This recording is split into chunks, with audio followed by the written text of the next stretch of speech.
Today, I'm going to be talking about 5 tips for reading harder books. I suppose the first thing is, what do we even mean by harder books? And that's just going to be down to you.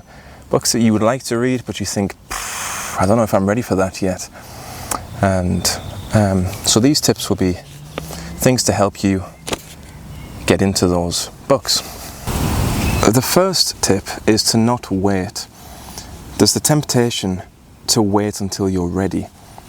But if you, what are you waiting for? Like, are you expecting one day you'll wake up and think, I'm now going to be capable of reading that book?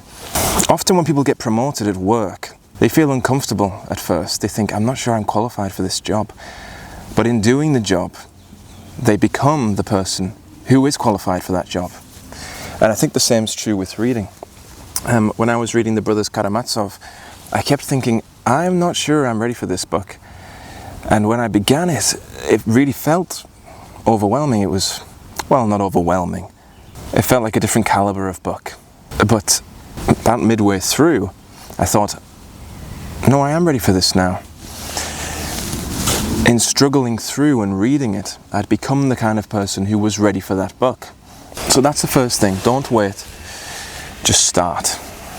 And kind of just to wrap up that point, we don't have, forever. If you want to read these books, you got to read the books. You've not got eternity to read them. So if you really want to read it, just give it a go. Tip number 2 is to study or research the book. And there are lots of different ways you can do this. One of the ways I do it with fiction books is to see if there's a film. So, when you're at school, maybe you had this experience if you were reading Of Mice and Men or A Christmas Carol, 1984. The teacher often played the video as well, or the movie. And that can really help you, because when you're watching it, you can understand exactly what's going on. Then you read the book, and you think, oh, I remember this. This was the bit where that happened, or you kind of know where you are. It's like riding a bike with stabilizers on. You can also check out YouTube videos on the books. Crash Course are a YouTube channel, and they'll cover famous books, 1984, Fahrenheit 451, The Great Gatsby, the kind of books that you read at school, and more, and they break them down. But there are spoilers, just in case that bothers you. Another good YouTube channel is The School of Life, and they cover books like The Brothers Karamazov, for instance. Again, there are spoilers, but it might be worth checking them out. Also, the fact that there are spoilers isn't always a big deal. Sometimes it is, but sometimes it isn't, and we'll kind of get into that in a moment. Some books that are really famous, people have written books on the books as well, so you can also read those. There are lots of books about things that Nietzsche has written, for instance. So it could be worth checking those out. So tip number 2 was to research the book. Tip number 3 is to research the author.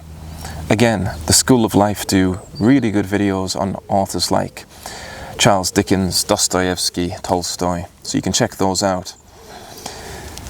You can watch documentaries about the author. You can read biographies and autobiographies if they happen to write them. A lot of the older writers wrote a lot of essays, and that gives you a glimpse into their life.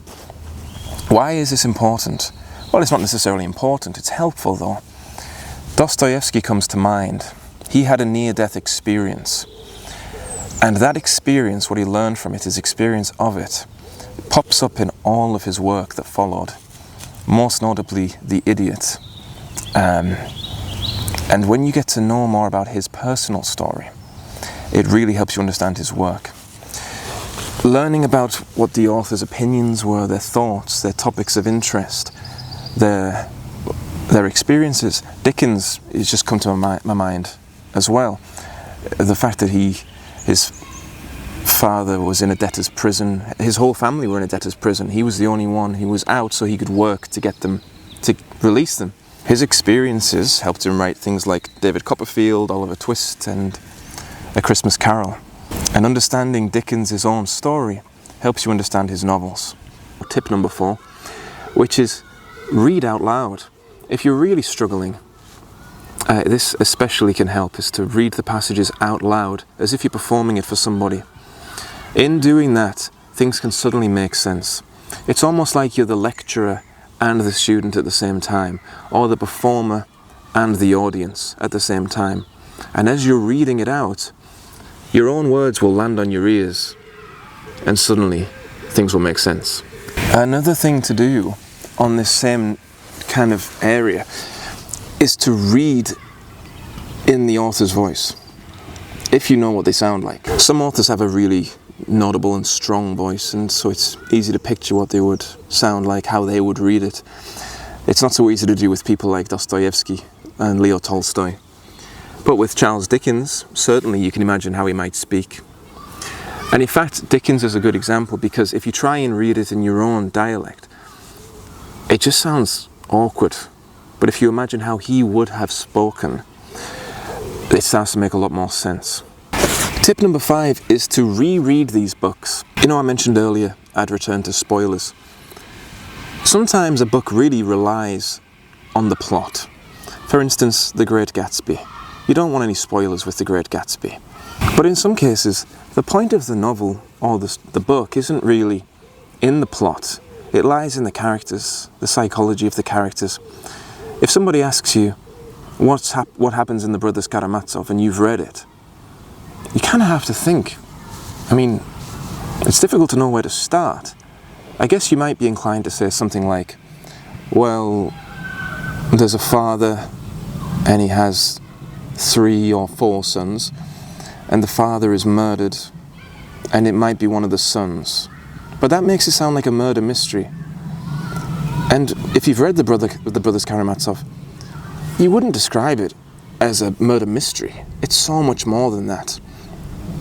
You could even know the ending. You know, someone could even tell you who actually committed the murder. I won't, but somebody could tell you. It wouldn't spoil it for you one bit. Now anyway, let me get back to rereading. When you're first reading a book, any book, there's excitement to finish it, because you know you're going to feel that sense of accomplishment, and you put it on the shelf, and there it is, you read that book. The higher the caliber of novel or book, I keep saying novel, but there are a couple of non-fiction books here. The higher the caliber, the more excitement there is to finish, because you feel a lot of pride in saying, I've read so and so. But the problem is, when your primary concern is finishing the book, you're less concerned with comprehension.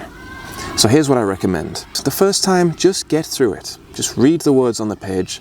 You'll understand a lot of it. It'll go in. And some of it you'll miss. But the second time you read it, you'll be able to read it with greater ease, with less pressure on yourself, with less urgency and excitement.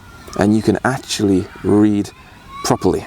And you'll find you didn't really read it at all the first time. You'll learn things you'll see things that you just totally missed. This, I think, is the real joy of reading difficult books. I'm feeling generous since it's a nice day, so I'm going to give you a bonus tip. Don't expect to understand everything. The reason people feel anxious about reading harder books is because they're worried they're not going to understand things. Otherwise there'd be no anxiety. People would just read things, but they're worried they're not going to understand. But if you're reading hard books, man, you're not going to understand everything. There are people far wiser than you and I who have read these books, and they've missed things. This book, there's two of them come to mind actually. This is called The Hero with 1,000 Faces by Joseph Campbell. And this is Modern Man in Search of a Soul by Carl Jung. They complement each other very nicely. They cover a lot of the same topics. When reading both of these books, I would read passages and chapters where I understood everything, or it felt that way at least, and I was really getting a lot out of every sentence. Some of the things I've learned from them have totally changed my life for the better, and they're filled with notes. I keep notes in the contents on the inside covers. And here, I almost ran out of space. But then I would read entire chapters where I didn't understand anything. It was like I was speaking a different language, or they were speaking a different language. It's totally wild, and you think, how is this the same author that I was reading just 10 minutes ago? And that just happens. And I suppose the hope is that I'll read it again in the future, and those blind spots, some light will be shone onto them, and I'll be able to understand it and extract even more from those books. But the thing about hard books is they are hard for everyone. So don't worry about it. One final thing, if you're watching this video, then you probably take reading more seriously than the average person anyway. So have a bit of confidence in yourself and just give it a go. Whatever it is you want to read, just give it a go. If you enjoyed these tips, if you found them helpful, please let me know about it in the comments. And if you have any advice you'd like to share, maybe some things that you think could help me, please let me know. Thanks very much, and I'll see you soon.